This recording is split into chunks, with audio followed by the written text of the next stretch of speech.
ٹھیک ہے، بسم اللہ الرحمن الرحیم۔ السلام علیکم ناظرین، ایک اور نشست کے ساتھ آپ کی خدمت میں حاضر ہے۔ ناظرین، ایک تو جناب آرمی چیف نے جو ہے وہ لاہور کا دورہ کیا، اہم دورہ تھا، لیکن وہ زیادہ تر جگہوں پہ رپورٹ نہیں ہوا کیونکہ انہوں نے جو ہے وہ اپنے دورے کے اندر لاہور میں کچھ بزنس مینوں سے اور تاجروں سے ملاقات کی ہے، اس کے اوپر بات کریں گے۔ اور ساتھ ہی ساتھ بڑی ایک جو ہے وہ حیران کن چیز ہے کہ ایک طرف جو ہے وہ ہمارے پاک افواج جو ہے وہ شہادتیں نوش فرما رہے ہیں، اور دوسری طرف جو ہے وہ محسن داوڑ پینگے بڑھا رہا ہے اور وہ جانا چاہ رہا ہے جناب شہباز شریف جو موجودہ وزیر اعظم ہے ان کے ساتھ سعودی عرب۔ کہا تو یہ جا رہا ہے کہ وہ کہتے ہیں جی کہ میرا نام جو ہے وہ ابھی تک ای سی ایل پر موجود ہے، تو کہا یہ گیا ہے جی کہ سیکٹری داخلہ جو ہے اسپیشل پرمیشن اس سے لی جائے گی اور اس کے بعد جو ہے وہ اس کو جانے دیا جائے گی یا اجازت دی جائے گی۔ اور بڑی حیران کن بات یہ ہے کہ کچھ عرصہ قبل یہ اور علی وزیر جو ہیں یہ افغانستان کے اندر پینگے بڑھا کر ملاقاتیں کرتے رہے ہیں، جو وہ افغانستان کی وہ یعنی کہ حکومت کے لوگ جو کہ پاکستان کے خلاف زہر اگلتے رہے ہیں اور بکواسیات کرتے رہے ہیں، اس کے اوپر بات کریں گے۔ اور بڑی امپورٹنٹ چیز یہ ہے کہ مفرور نواز شریف کو پاسپورٹ مل گیا ہے اور وہ کسی بھی وقت جو ہے وہ پاکستان آ سکتا ہے، اس کے اوپر بھی بات کریں گے۔ حیران کن بات یہ ہے ناظرین کہ مفرور نواز شریف جب یہاں سے گیا تو وہ کچھ ہفتے کے لیے وہاں گیا تھا علاج کی غرض سے، لیکن وہ تقریباً 2 سال سے زائد کا عرصہ وہاں رہا، اور اس کے بعد تب تک وہ وہاں مقیم رہا جب تک کہ رجیم چینج نہیں ہو چکا۔ پوری ایک سازش عمران خان صاحب نے نام لے کر کہا کہ نواز شریف اس میں شامل ہے، اور یہاں پر 2 لوگ تھے اور وہاں پر نواز شریف یہ پوری پلاننگ کر رہا تھا۔ ہمارے ساتھ موجود ہے بریگیڈیئر صاحب۔ السلام علیکم سر، ویلکم ٹو دا شو۔ جی وعلیکم السلام، بہت بہت شکریہ یار، بہت بہت شکریہ، تھینک یو سر۔ سب سے پہلے تو آپ یہ بتائیے گا کہ ہمارے نوجوان شہید ہو رہے ہیں اور دوسری طرف جو ہے وہ محسن داوڑ شہباز شریف کے ساتھ پینگے بڑھا رہا ہے جو موجودہ وزیر اعظم ہے، تو آپ صورتحال کو کیسے دیکھ رہے ہیں؟ بہت بہت شکریہ یار۔ یہ ایک تصویر ہم نے لگائی ہے جہاں یہ لوگوں کی ایجوکیشن کے لیے، ویسے تو ماشاءاللہ پاکستان کے اندر لوگوں کا جو اپنا نالج کا لیول ہے، انٹلیکچل لیول ہے اپنی فورسز کے بارے میں اور جو کچھ ہو رہا ہے پاکستان کے اندر، یعنی کہ آپ یہ دیکھیے کہ پاکستان سے جب سے دہشت گردی کی جنگ میں داخل ہوا ہے، پاکستان کے 38,000 سے کوئی 45,000 تک بس سے زیادہ جو ہیں لوگ جو ہے وہ سویلین شہید ہو چکے ہیں، جنہوں نے اپنی جان کی قربانی پیش کی۔ کوئی بم بلاسٹ میں مارا گیا، کوئی فائرنگ میں شہید ہو گیا، کوئی ایسے بھی بچے تھے جو اپنی ماں باپ کا ایک بم بلاسٹ ہوا تھا پنڈی میں، تو ایک بچے کی ڈیڈ باڈی لے کے ہم گئے تو پتہ چلا کہ وہ اپنے 7 بہنیں تھیں اور اپنے ماں باپ کا ایک بیٹا تھا، and he was the only bread earner. اس قسم کے لوگ شہید ہوئے ہیں، اور جن کی آپ سٹوریاں جتنی لکھیں کم ہیں۔ تو ساتھ سیکورٹی فورسز کے جو جوان ہیں، چلیں سیکورٹی فورسز کو کہہ دیں گے، کوئی بھی کہہ سکتا ہے کھڑا ہو کے کہ جی they are paid for protecting the homeland, آپ جغرافیائی اور نظریاتی سرحدوں کی حفاظت کرنا ضروری، لیکن ان کی ان چیزوں کو جو سویلین شہادتیں ہیں، جو پولیس کی شہادتیں ہیں، جو ایف سی کی شہادتیں ہیں، ایف سی کے اتنے لوگ شہید ہوئے۔ پچھلے ہفتے بھی ایف سی کا ایک اٹیک ہوا تھا جس کے اوپر 8 جوان شہید ہوئے تھے، پھر ایک لیفٹنٹ کرنل تھے اور ایک 2 سپاہی، انہوں نے اپنی جان کا نذرانہ پرسوں پیش کیا، پھر ایک میں شاہد بشیر تھے انہوں نے پیش کیا۔ تو وہ ان کے کافن ہم اٹھاتے رہتے ہیں، ان کے جنازوں میں شرکت کرتے رہتے ہیں۔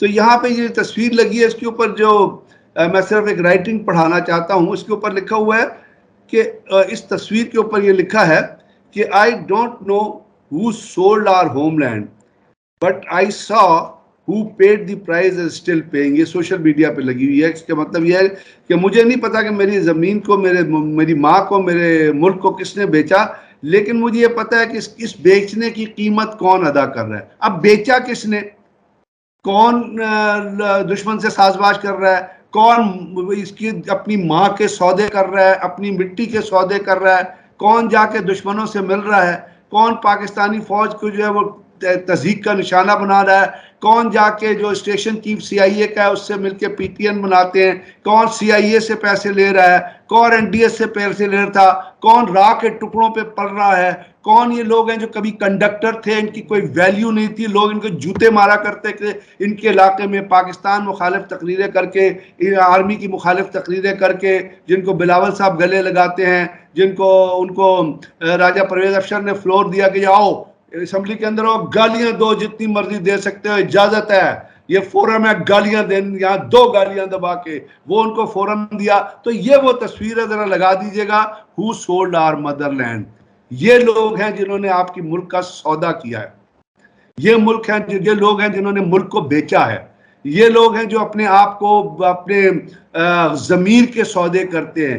یہ وہ لوگ ہیں جو دشمن کی ایجنسیوں کے ٹکڑوں پہ پل رہے ہیں, جوتے ہی ان کو مارتے ہیں, وہ ان کو پتہ نہیں کس کس قسم کی بات اپنا طریقے سے ایڈریس کرتے ہیں. یہ ہیں وہ بکاؤ لوگ. تو یہ ہے وہ تصویر جس کے اوپر جو پہلا کیپشن ہے جس کا آخر کہتا ہے کہ آئی ڈونٹ وی نو, اب ہمیں پتہ ہے کہ کس نے اس مدر لینڈ کو بیچا ہے اور ان کو کون سیاست کے نام پہ کون گلے لگاتا ہے اور کون ان کو ابھی پاکستان میں ایک اور کرپشن کی لہر آ رہی ہے. یا ایک اور کرپشن کی لہر آ رہی ہے. پرائم منسٹر صاحب تشریف لے جا رہے ہیں کدھر؟ سعودی عرب جا رہے ہیں. اگر آپ نے اور اہل و عیار اور ٹبر و عزیزوں کے ساتھ جو ہے وہ سعودی عرب جایا جا رہا ہے. اور ایک پی آئی اے کا ایک طیارہ ہے, پی آئی اے کو کہا گیا ہے کہ اس طیارے کو گراؤنڈ کرے. آپ کو پتا ہے پی آئی اے کا ایک طیارہ اگر آپ گراؤنڈ کرتے ہیں تو اس کا ایک دن کا گراؤنڈ کرنے کا نقصان جو ہے $60,000 ہے. کتنا؟ $60,000. اور وہ $60,000 میرے اور آپ کے ٹیکس پیئرز کی منی سے پے ہوں گے. جتنے دن جائیں گے $60,000 کے حساب سے وہ پیسے لے کے جائیں گے. اور وہ لوگ جو پاکستان کو گالیاں دیتے ہیں وہ عمرہ, یعنی اب اپنے ملک کو دیکھیے, کریکٹر دیکھیے, ذرا کردار کی ہپوکریسی دیکھیے. آپ کو پتہ ہے ہمارا دین یہ کہتا ہے کہ ریاست کے اندر ریاست نہیں بن سکتی اور ریاست آپ کی ماں کی طرح ہوتی ہے. اپنی مٹی سے محبت کرنا مذہب اسلام آپ کو سکھاتا ہے. جتنا مٹی سے محبت کرنا ہمارا مذہب ہمیں سکھاتا ہے, کوئی مذہب نہیں سکھاتا. لیکن اس مٹی کو گالی دینے کے بعد آپ وہ چلے جائیں عمرہ کرنے اسٹیٹ کے خرچے پہ, لوگوں کے خرچے پہ. اگر جانا ہے تو اپنے پیسے. اب یہ فوج ظفر موج لے کے جائیں گے, وہ یلو جرنلزم والے صحافی لے کے جائیں گے جن کو انہوں نے پچھلے دنوں افطاری دی تھی اور میرے اور آپ کے ٹیکس پیئر سے, پاکستان کے ٹیکس پیئر سے پیسے سے اس کا خرچہ. اگر اتنا آپ کو شوق ہے, اتنے آپ نواب ہیں, تو اپنے پیسے سے افطاری دو نا یار. اتنا 16,000 بلین کا آپ نے کرپشن کیا پاکستان کے اندر, پیسہ کھایا تو دو نا اپنے پیسے. ان کی اتنی ہمت نہیں ہے کہ اپنے پیسے سے کسی بندے کو 2 کھجوریں کھلا دیں. اور یہاں پہ یہ لے کے جائے کرپشن کا ایک نیا دور شروع ہو گیا ہے. آپ کو پتہ ہے جو نواز شریف ٹریٹمنٹ کرانے انگلینڈ گیا تھا, وہ مغل بادشاہ جو ہے وہ جب ٹریٹمنٹ کرا, جس کے مطابق لنڈن میں ایک اخبار نے لکھا پینٹ ہاؤس پائریٹ. پائریٹ کا مطلب ہوتا ہے Pirates of the Penthouse, Pirates of the Penthouse, Penthouse Pirate کے نام سے مذہب ایک آرٹیکل چھپا تھا. وہ جب گیا تھا تو وہ جو پی آئی اے کا جہاز لے کے گیا تھا اس وی وی آئی پی فلائٹ پہ 29.765 29,765 روپے کا خرچہ ہوا تھا. اس جہاز کو ری ماڈل کیا گیا تھا, اس کی سیٹیں نکال کے اس کے اندر دوبارہ سیٹیں لگی, وہ الگ خرچہ تھا. یہاں پاکستان کے لوگ کیوں نہیں آواز اٹھاتے؟ ان کا پیسہ کھایا جا رہا ہے, ان کے مستقبل کا سودا ہو رہا ہے. یہاں پہ یہ عمرے کے نام پہ جو ہے تباہی کی جا رہی ہے پاکستان کے فنڈ کی, کرپشن کا. اگر آپ کو ضرور جائیں عمرے پہ, کیوں نہیں جائیں گے؟ عمرہ کسی بھی مسلمان کے لیے حج اور عمرے سے بڑی تو سعادت کوئی. لیکن یہ بھی یاد رکھیے گا بڑا فائن ڈفرنس ہے. یعنی یہاں تک کہا جاتا ہے کہ اگر آپ عمرے اور حج کے لیے جا رہے ہیں تو آپ نے اگر کسی کا قرض دینا ہے تو وہ قرض اس کو ادا کر کے جائیے. اگر کوئی آپ سے ناراض ہے تو اس کو راضی کر کے جائیے, اس سے معافی مانگ. یہ کہاں لکھا ہے کہ آپ اسٹیٹ کے پیسے پہ عمرہ کریں, آپ پی آئی اے کا جہاز لے جائیں اس پہ عمرہ کریں؟ یہ اور سعودی عرب نے تو نہیں دعوت دی ہے. سر یہ بتائیے گا کتنی افسوسناک بات یہ ہے کہ بگوڑا جو نواز شریف ہے اس کو پاسپورٹ دے دیا گیا ہے, عام شخص کو یہ سہولت میسر نہیں ہے. اور دوسرا یہ بھی فرمائیے گا کہ اب پورا ٹبر جو ہے وہ سعودی عرب میں جمع ہوگا اور وہاں پر جا کر جو ہے وہ سرکاری خرچوں پہ عمرہ کی ادائیگی کرے گا. اور یہ بھی فرمائیے گا کہ یہ پاکستان کے قانون سے کس طرح کھلواڑ کیا جا رہا ہے؟ یہ پاکستان کی کانسٹیٹیوشن سے کھلواڑ ہے. آپ اسٹیٹ کے پیسے پہ عمرہ نہیں کر سکتے. سپریم کورٹ کو نوٹس لینا چاہیے, ہائی کورٹ کو نوٹس لینا چاہیے. اسی لیے تو بنی ہے دے شوڈ ایشو ڈائریکشنز کہ جی آپ پاکستان کے پیسے سے, پاکستان کے ٹیکس پیئر سے پیسے سے عمرہ نہیں کر سکتے. یہ تو ایک لکھی لکھائی بات ہے نا. یہ تو چلے چھوڑے کانسٹیٹیوشن کو بھول جائیں. یا آپ کا مذہب کیا کہتا ہے؟ مذہب کی اسپرٹ کیا کہتی ہے؟ کیا اسلام یہ کہتا ہے کہ آپ لوگوں کے پیسے سے عمرہ کر سکتے ہیں؟ اسلام تو یہ کہتا ہے کہ اگر آپ کے اوپر قرض ہے, اگر آپ کے اوپر آپ نے کسی کا پیسہ دینا ہے, قرض دینا ہے, تو آپ عمرہ اور حج نہیں کر سکتے. آپ اسٹیٹ کا پیسہ کھا کے حج کریں. حضرت عمر ایک دفعہ مجھے بیک پڑھ رہا تھا, ایک دفعہ حضرت عمر جو ہے وہ باہر گئے، کئی رات کو وہ گندم آئی تھی باہر سے، تو وہ ایک چوکیداری کا بھی وہ جا کے دیکھا بھی کرتے تھے، گھر سے رونے کی آواز آ رہی تھی. آپ نے پتہ کیا تو پتہ چلا بچے کو دودھ نہیں ملا ہے. تو آپ نے اس وقت کیا کیا، پہلی دفعہ جو بچوں کے دودھ کے لیے جو خرچہ ضائع ہوا تھا وہاں سے شروع ہوا تھا. حضرت عمر کے گھر میں کھانے کو نہیں ہوتا تھا. آپ اپنی اولاد کو فرماتے تھے کہ میں تمہیں بہت اچھا کھلا سکتا ہوں، لیکن میں ڈرتا ہوں کہ کل میں جب خدا تعالیٰ کے سامنے جاؤں گا تو کیا جواب دوں گا. تو یہ وہ لوگ تھے جنہوں نے، حضرت عمر کے بیٹے نے ایک، آپ کو یاد ہے جو ایک قبا پہن لی تھی، ایک قبا پہلی، آپ اٹھا کے خلفائے راشدین کے آپ وہ اٹھا کے دیکھیں انہوں نے کس طرح زندگی گزاری، کس طرح. حضرت عمر وہ تھے جس کے زمانے میں افریقہ سے لے کے اسپین سے لے کے ملتان تک کی حکومت تھی، اور آپ جس لباس میں پھرتے تھے وہ آپ کو پتا ہے، جو آپ کھاتے تھے وہ بھی آپ کو پتا ہے. چلیں وہ تو پیغمبر تھے، وہ تو بڑے لوگ تھے، لیکن ان سے ہمیں سیکھنے کا تو موقع ملتا ہے یا نہیں ملتا. تو کیا ہم یہ سیکھتے ہیں کہ اسٹیٹ کے پیسوں پہ عمرہ کرو، اسٹیٹ کے پیسوں پہ، اپنا ریاست کے پیسوں پہ جا کے. میں نے کہا نواز شریف جب جہاز لے گیا تھا 29.765 روپے، وہ کون پے کرے گا؟ میں نے، اور تبھی تو پاکستان ترقی نہیں کرتا کہ یہ کرپشن کے پیسے یہ کھا جاتے ہیں، دوروں میں کھا جاتے ہیں، کھانوں میں ضائع کر دیتے ہیں. اب پوری فیملی جائے گی، کون پیسہ پے کر. یہ نواز شریف یو این او میں گیا تھا، یاد ہے آپ کو؟ یو این او میں گیا تھا، پوری فیملی کو لے کے چلا گیا تھا. تو بات یہ کہ خدا کے واسطے کچھ رحم کرو اس ملک کے اوپر. عمرہ آپ کو کرنا ہے تو اپنے پیسے سے آپ عمرہ کیجئے، ضرور کیجئے. سعودی عرب نے آپ کو دعوت نہیں دی، یا تو وہ آپ کو آفیشیل دعوت دے تو ان کے خرچے پہ چلے جائیے. اور عمرے کی پھر بڑی سائنس ہوتی ہے. یہاں پہ یہاں سے جتنا ڈیلیگیشن جاتا ہے وہ نہ کوئی جوتی لے کے جاتا ہے، نہ وہ کوئی تسبیح لے کے جاتا ہے، نہ وہ کوئی ٹوپی لے کے جاتا ہے، نہ وہ یعنی کہ آپ یقین کیجئے کہ وہ یہ جو وہ ہوتا ہے اپنا عمرے کے لیے پہننے کے لیے کیا کہ وہ اپنا آواز آ رہی ہے؟ ہیلو جی بالکل آواز آ رہی ہے. عمرہ طواف کرنے کے جو ڈریس ہوتا ہے جو کہ وہ پہن کر پرفارم کیا جاتا ہے، عمرے کے وہ بھی نہیں لے کے جاتے ہیں. یعنی وہ بھی وہاں سے ایک پیکٹ بنتا ہے اسٹیٹ میں، جتنے اسٹیٹ کے، اس پیکٹ کے اندر تمام وہ چیزیں رکھی ہوتی ہیں اور وہ پیکٹ آپ کو دیا جاتا ہے. وہاں جا کے آپ وہ چینج کرتے ہیں. خرچے اپنا کھانے پینے کا خرچہ سارا جو وہ پاکستان کی حکومت پے کرتی ہے. پاکستان کی حکومت کیا پے کرتی ہے؟ پاکستان کے عوام پے کرتے ہیں. تو آپ مجھے بتائیے کہ آپ ابھی آئے ہیں پاکستان کی، آپ کہتے ہیں معاشی حالت ٹھیک نہیں ہے، لیکن اگر معاشی حالت کے حساب سے آپ دیکھیے گا تو یہ یاد رکھیے گا کہ 3 اپریل 2018 کو جب نواز شریف کی حکومت گئی تھی، اس وقت پاکستان کے فورن ایکسچینج ریزرو جو تھے 9.5 بلین ڈالر کے تھے. یہ شوکت ترین صاحب نے ابھی ٹویٹ کیا ہے. اور مارچ 2022 میں جب عمران خان کی حکومت گئی ہے تو اس پر جو فورن ایکسچینج ہے وہ 21.5 بلین ڈالر ہے. تو آپ اندازہ لگائیے کہ یہ کیا 9.5 بلین اور 21.5 بلین. یہ شوکت ترین صاحب کا ٹویٹ ابھی چل رہا ہے، اٹھا کے دیکھ لیجئے گا. تو اب پاکستان سر آپ کہہ رہے ہیں کہ اس کی مثال اس طرح ملتی ہے، آتے ساتھ ہی ان لوگوں نے مارکیٹ میں پیسے پھینکے، پیسے پھینکنے کے بعد جو ہے وہ ان لوگوں نے ڈالر کو نیچے لانے کی کوشش کی. ڈالر نیچے تھوڑا سا آیا، اس میں ریزرو جو تھے فورن ایکسچینج کے وہ 17 ارب ڈالر رہ گئے. تو آپ بالکل درست کہہ رہے ہیں کہ 22 ارب تھے، 22 ارب کے بعد 5 ارب جو ہے وہ انہوں نے مارکیٹ میں پھینک کر اس کو جو ہے وہ 17 ارب کر دیا. جی تو سر. یہ جگری پوکھری ہے نا. یعنی آپ کس طرح کے کام کر رہے ہیں. تو بات یہ ہے کہ یہ جو کچھ ہونے والا ہے، جو ایک کرپشن کی ایک نئی لہر آ رہی ہے، اور جس طرح آپ کی ابھی پرائس ہائی کی کہانی ہے اور 8 روپے آپ کی بجلی آلریڈی مہنگی ہو چکی ہے، تو لوگوں کو یہ ڈفرنس سمجھنا، ہمارے سننے والوں کو، دیکھنے والوں کو یہ چیزیں جاننا اور یہ چیزیں سمجھنا ضروری ہیں. اور یہ یاد رکھیں کہ آپ کی اب ٹیکس کے پیسے سے جو کھلواڑ ہونی ہے اور جو یہ اس حکومت نے کرنی ہے، وہ آپ مستقبل کی، ماضی کی حکومتوں میں جتنے لوگ رہے ہیں وہ آپ بھول جائیں گے. یہ قانون کی، یہ پاکستان کے پیسے سے ایسے کھیلتے ہیں جس طرح کہ یہ لوٹ کا اور چوری کا پیسہ ہے. اس طرح یہ پیسے خرچ کرتے ہیں. وہ مریم کا کون سے تو کہ آپ کے بجائے عمرہ میں جانے کا، اگر وہ جانا چاہتی ہے اپنی چیز ہے کنوکٹڈ، وہ بیل کے اوپر ہے، بیل کے اوپر ہے، تو وہ اپنا عمرے کے لیے چلی جائے گی. بیل کے اوپر جو لوگ ہوتے ہیں وہ پاکستان کے پیسے سے عمرے کے لیے جائیں گے. یہ بڑے دکھ کی بات ہے جو ہونے والا ہے. اور آپ نے یہ دیکھا کہ یہ چیزیں جو ہیں یہ بغیر کسی ڈر اور بغیر کسی خوف کیا کر رہے ہیں.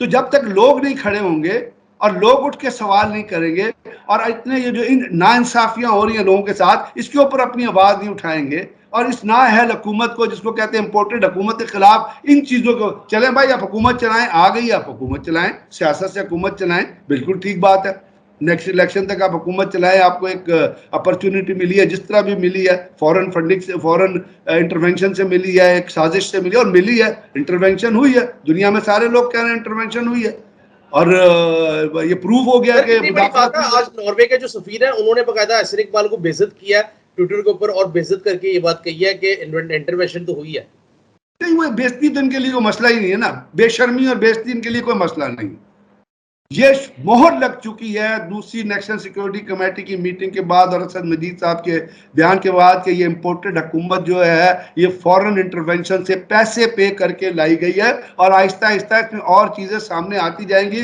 اور ہم اپنے سننے والوں کو انفارم کرتے جائیں گے اس کے بڑی بڑی ایلیمنٹس آ رہی ہیں کہ کس طرح پیسہ آیا کون لے کے آیا کس نے اپنا بریف کیس دیا کس کس کو پیسہ ڈیلر ہوا کہاں پہ ڈیلر ہوا کس طریقے کون سی رشتہ داریاں کام آئیں کون سی رشتہ دار اٹھ کے اسلام آباد گئی اور جا کے گھر میں بیٹھی رہی کہ جب فیصلہ دے کے آئیں گے تو میں آپ سے سنوں گی کہ آپ نے یہ بہت چیزیں کیونکہ جو تاریخ کا انسان لکھے گا وہ نیوٹرل ہوگا وہ کسی کا وہ نہ پی ایم این این کو ہوگا نہ کسی اور کا ہوگا اس نے ججمنٹ اچھا کرنی ہے لاسٹلی بالکل ایسی ہے آپ درست کہہ رہے ہیں اچھا بس اگر ہم اس کے اوپر بات کر لیں army chief general Qamar Javed Bajwa صاحب کی کل غالباً تاجروں سے ملاقات ہوئی ہے وہ آپ کو پتہ ہے اس طرح کی جو چیزیں ہوتی ہیں وہ زیادہ رپورٹ نہیں کی جاتی لاہور میں بات ہوئی ہے کس نوعیت کی ملاقات ہوئی ہے کیا باتیں ہوئی ہیں اس کے اوپر سر تھوڑا سا بتائیے گا اور سر ساتھ ہی ساتھ یہ بھی بتائیے گا کہ کیا پیغامات دیے گئے ہیں وہاں پہ تاجروں کو جہاں آرمی چیف صاحب کل تشریف لائے تھے آپ کو پتا ہے اس سے پہلے بھی وہ لاہور آئے تھے اور انہوں نے آ کے یہاں پہ جو ریٹائرڈ آفیسرز ہیں ان سے خطاب کیا تھا پھر انہوں نے سرونگ آفیسر سے بھی خطاب کیا تھا اور اس میں انہوں نے کیونکہ دیکھیے ایک پنڈورا باکس کھل گیا ہے چیزیں ہیں جو سوشل میڈیا پہ چل رہی ہیں اور اس کے اوپر مختلف طریقہ کار سے لوگ اپنے اپنے جو امپریشنز ہیں وہ ریکارڈ کرا رہے ہیں اور وہ صرف امپریشن پاکستان کے اندر نہیں پاکستان کے باہر سے بھی میں کل سن رہا تھا کینیڈا سے ایک صاحب تھے انہوں نے کیا تھا پھر کچھ ریٹائرڈ فوجی آفیسرز ہیں جو پاکستان میں سیٹلڈ نہیں ہیں باہر سیٹلڈ ہیں جو اپنا پاکستان کچھ اپنا پروفیشنلز ہیں کوئی ڈاکٹرز ہیں اس میں کچھ انجینئرز ہیں جو باہر بڑے عرصے سے رہ رہے ہیں اور وہ پاکستان کے بارے میں سوچتے ہیں ان کو مختلف طریقہ کار سے خبریں ملتی ہیں تو اس حساب سے آرمی چیف نے جب ایڈریس کیا تھا تو انہوں نے وہ تمام لوپ ہولز یا وہ تمام چیزیں جو ایک سنی سنائی باتوں کے طور پہ آگے جا رہی تھی انہوں نے ان کو کلیریفائی کرنے کی کوشش کی کہ اس سے پہلے D G I S P R اپنی پریس کانفرنس کر چکے تھے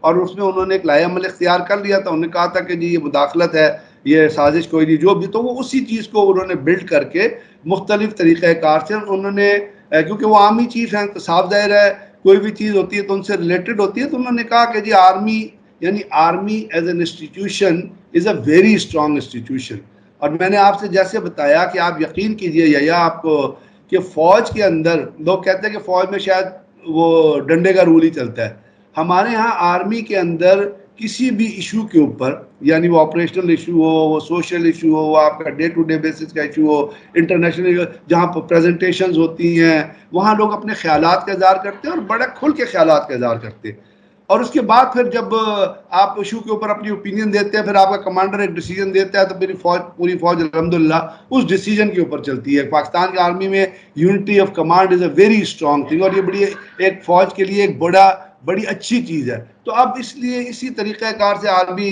میری نظر میں اس گیدرنگ میں تو نہیں تھا لیکن وہاں پہ کچھ اسٹیٹ ایجنٹ مطلب کوئی ایسے لوگ بھی تھے جو زمینوں کے کاروبار سے ڈیل کرتے ہیں کچھ لوگ تھے جو تاجر تھے کچھ تھے جو یہ اپنے آپ کے چیمبر آف کامرس کے ممبران ہیں بہت سارے اور وہ لیڈنگ تاجر ہیں اور لیڈنگ گروپس کے مالک ہیں اپنا اس کے جو آپ کا بزنس ہاؤسز ہوتا ہے ان کے مالک ہیں تو جب آرمی چیف نے ان سے جو پتہ چلا بات کی تو انہوں نے ان سے جو بزنس اپرچونٹیز ہیں اور جو اوپننگز آنی ہیں آنے والے دنوں میں اس کے اوپر انہوں نے کہا کہ جی پولیٹیکل حالات جیسے بھی چلیں آپ اپنے کام کی طرف توجہ دیں کیونکہ بہت سارا ایسی ونڈو آف اپرچونٹی ہے پاکستان کے لیے مختلف جگہوں پہ جہاں سے ہم اپنے کاروبار کو بھی فروغ دیتے ہیں اور جہاں صاف ظاہر ہے جب کاروبار کو آپ فروغ دیں گے تو اس کی ان پٹ جو ہے آپ کی اکانومی بھی آئے گی. تو لوگوں نے بہت سارے سوالات بھی کیے اور انہوں نے بڑے کینڈیڈلی, جو پتہ چلا ہے بڑے کینڈیڈلی لوگوں کے, بڑے کوللی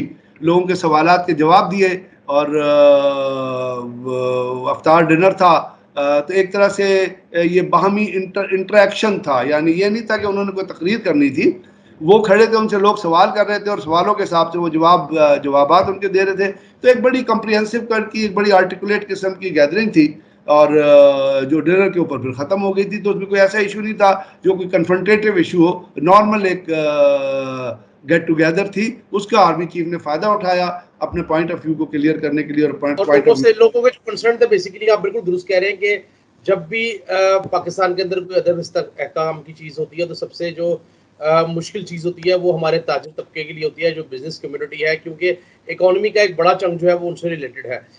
گفتگو ناظرین آپ نے سنی ہے. اصل میں یہاں پہ جو شر پھیلنا ہے نا, وہ شر پھیلنا ہے جس طرح یہاں پہ نواز شریف نے آنا ہے, اور اگر وہ آئے گا تو یہ بہت بڑا ٹیسٹ ہے. میں ابھی کو آپ کو پہلے سے کوشچن کر رہا ہوں کہ یہ آئے گا تو یہ بہت بڑا ٹیسٹ ہے ہماری عدالتوں کے لیے بھی, کیونکہ وہ یہاں سے جھوٹ بول کے گیا ہے اور وہ کنوکٹڈ ہے. تو کنوکٹڈ آدمی کو پاکستان کی پولیٹکس میں حصہ لینے کی اجازت نہیں ہے. تو یہاں پہ دیکھا جائے گا کہ کانسٹیٹیوشن, پاکستان کے کانسٹیٹیوشن کے مطابق, پاکستان کے پریویلنٹ قانون کے مطابق, پاکستان کے مجرموں سے جو سلوک کیا جاتا ہے اس کے مطابق, کہ اس کے اندر کوئی تفریق نہیں ہونی چاہیے. کیونکہ ابھی بہت باتیں ہو رہی ہیں, اور آپ سوشل میڈیا کہ پاکستان کے اندر جو ہے وہ غریب کے لیے قانون کچھ اور ہے, امیر کے لیے قانون کچھ اور ہے. ایلیٹزم کا قانون ہے, یہاں پہ ایلیٹسٹ قانون ہے, ایلیٹ کو سپورٹ کیا جاتا ہے, اور ایلیٹ کے لیے جو ہے عدالتیں جو ہیں وہ 2 گھنٹے میں فیصلے بھی دے دیتی ہیں. لیکن ماڈل ٹاؤن جیسا فیصلہ جو ہے, جہاں پہ ایک فیملی وے میں جو ایک عورت تھی جس کا مجھے ہمیشہ یاد آتی ہے, اور اس کی ہمارے سامنے ڈیتھ ہوئی تھی, اس کو گولی لگی تھی, تو ایک بچہ مارا گیا, ایک عورت ماری گئی, ان کے مطابق ابھی تک کوئی فیصلہ نہیں ہوا. اگر آپ اس چیز کو ٹائم پہ کر لیتے یا اس کے مطابق کوئی فیصلہ جاتا تھا تو پاکستان کے نہ صرف یہ کہ آپ کا نظام کی جو ہے وہ بہتری ہوتی. ابھی ایک اعظم نظیم تارڑ صاحب ہیں جو سینیٹر ہیں, ان کی ایک تقریر سوشل میڈیا پہ چل رہی ہے, وہ اٹھا کے سن لیجیے گا. سر آپ کے وزیر قانون ہے آپ کو, جہاں تو سن لیجئے گا وہ کیا کہتے ہیں کہ پاکستان کے سسٹم کا, پاکستان کا سسٹم جو ہے اس میں کتنی اصلاحات کی ضرورت ہے.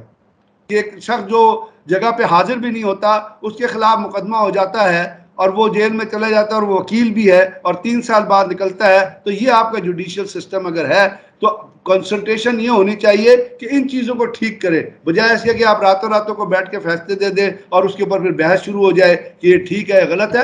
ہر چیز اپنی روٹین میں چلنی چاہیے, ایک سسٹم کے ذریعے چلنی چاہیے.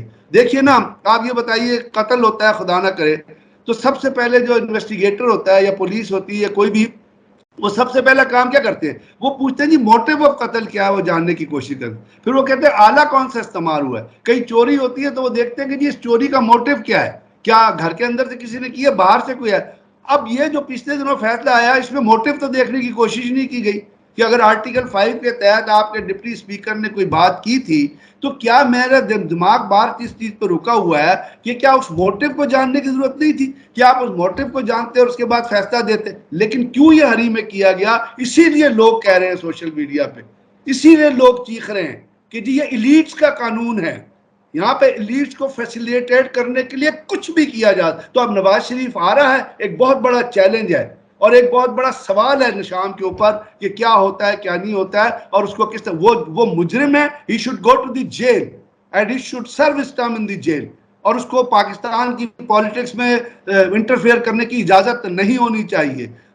برطانیہ میں روزانہ اسی لیے اس کے خلاف مظاہرے ہوتے ہیں اور لوگ جا کے گالیاں دیتے ہیں وہاں پہ, کیونکہ ان کو پتا ہے کہ یہ اندر جو بتایا یہ پینٹ ہاؤس پائریٹ ہے, اس نے پاکستان کے ٹیکس پیئرز کا پیسہ کھایا ہے. اس نے اس وقت پیسہ کھایا جب پاکستان کی بزنس میں اتنی کیپیسٹی نہیں تھی کہ ایمن فیلڈ اپارٹمنٹس بنائے جاتے. تو ان چیزوں کے اوپر اگر اس نے یہاں جرم کیا ہے اور ایک سپریم کورٹ نے اور ہائی کورٹ نے اس پہ فیصلہ دیا ہے تو ہمیں ضرورت سمر کی ہے کہ اس فیصلے کے مطابق اس سے ٹریٹمنٹ کیا جائے, نہ کہ کوئی اس کو out of the way favour provide کی جائے. یہ پاکستان کے لوگوں کو آنکھیں کھول کے اس چیز کو دیکھنا. جی بالکل ٹھیک ہے. ناظرین گفتگو آپ نے سنی ہے, ابھی کے لیے مجھے دیجیے اجازت. اللہ حافظ.